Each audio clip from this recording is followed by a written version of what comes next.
Hello friends, welcome to my channel.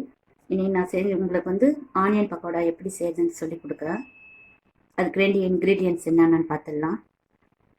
ஒரு 5 onion cut பண்ணி வச்சுருக்கிறேன். இப்படி நீளமாக கட் பண்ணிக்கோங்க. அப்புறம் இஞ்சி பூண்டு பேஸ்ட்டு, கொஞ்சம் கரம் மசாலா, அரிசி மாவு, இது பேக்கிங் சோடா, சால்ட், கடலை மாவு, கொஞ்சம் பெருங்காயம். இது வீட்டிலே நான் சில்லி பேஸ்ட் அரைச்சி வச்சுருக்கிறேன். அது கொஞ்சம் மிக்ஸ் பண்ணிக்கிறதுக்கு. இதெல்லாம் மிக்ஸ் பண்ணி நம்ம பக்கோடா எப்படி செய்யுதுன்னு பார்க்கலாம் வாங்க.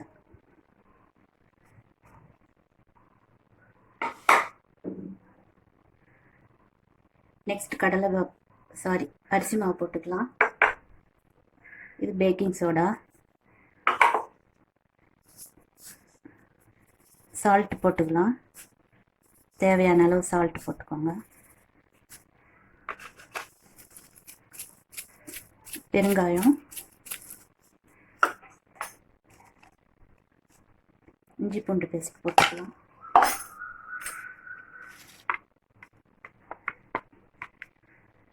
சில்லி பேஸ்ட், உங்களுக்கு எவ்வளோ காரம் தேவையோ நீங்கள் அந்த அளவுக்கு சில்லி பேஸ்ட் போட்டுக்கோங்க.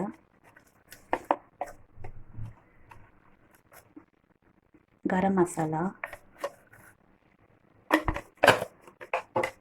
சில்லி பேஸ்ட் இன்னும் கொஞ்சம் கூட நான் போட்டுக்கிறேன்.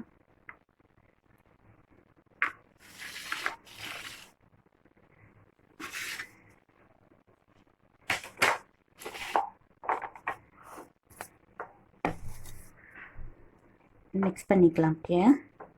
தண்ணி இப்போயே ஊற்ற வேண்டாம். ஆனியன் போட்டு பார்த்துட்டு அப்புறமா தண்ணி ஊற்றிக்கலாம்.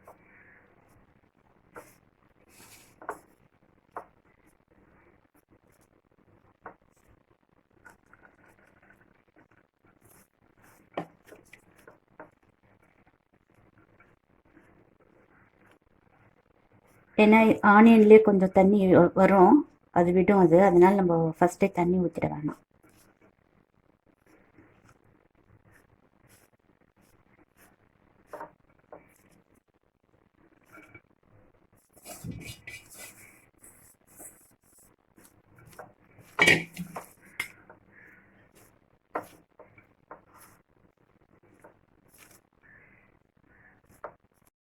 இப்போ இந்த அளவு மாவு எல்லாம் பிசைஞ்சு வச்சுட்டோம். நம்ம பக்கோடாக்கு ரொம்ப தண்ணியாக இல்லாமல் கெட்டியாக இருக்கணும். இதுமாரி கொஞ்சம் உதிரியாக போடுற அளவுக்கு வரணும். இது நான் லேசாக தண்ணி ஊற்றி தான் இதை பிசைஞ்சு வச்சேன்.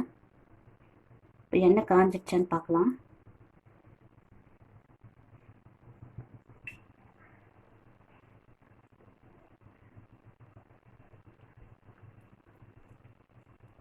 எண்ணெய் காஞ்சிடுச்சு, நம்ம போட்டுடலாம்.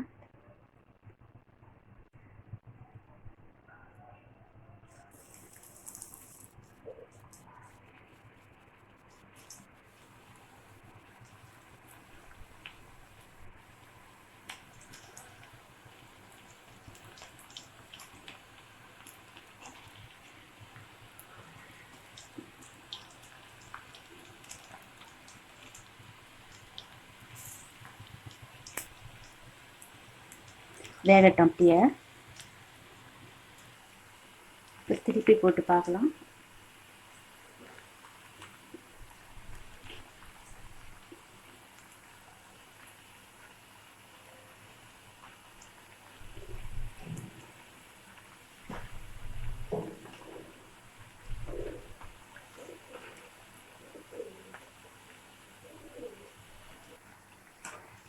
நல்லா வெந்துடுச்சு.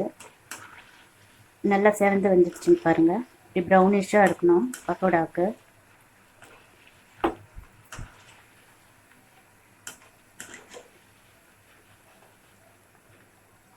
இது திடீர் பக்கோடா.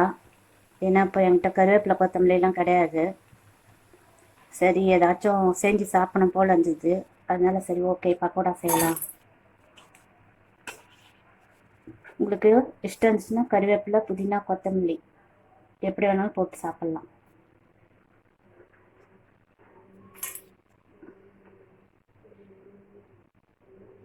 நல்லா வெங்காய வாசனை நல்லா வருது. நீங்களும் செஞ்சு பாருங்கள். இன்னொரு இது போட்டுறேன் நான். இப்படி கையில் வச்சுன்னு உருண்டை உருண்டையாக போடாதீங்க, இப்படி உதுத்த மாதிரி போடுங்க.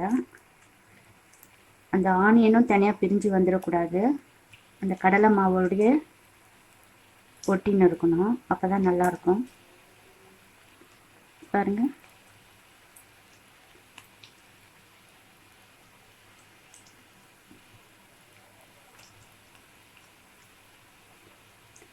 வானல் ஃபுல்லாக போட்டுடாதீங்க, உதிரி உதிரியாக போடுங்க, அப்போ தான் வேகும் அது.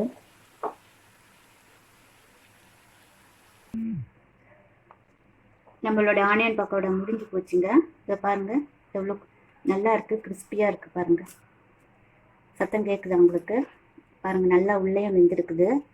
நீங்களும் செஞ்சு சாப்பிடுங்க. பிடிச்சிருந்தா லைக் பண்ணுங்கள், கமெண்ட் பண்ணுங்கள், ஷேர் பண்ணுங்கள், சப்ஸ்கிரைப் பண்ணுங்கள். நான் நெக்ஸ்ட்டு ஒரு நல்ல வீடியோவோடு உங்களை வந்து மீட் பண்ணுறேன். தேங்க்யூ.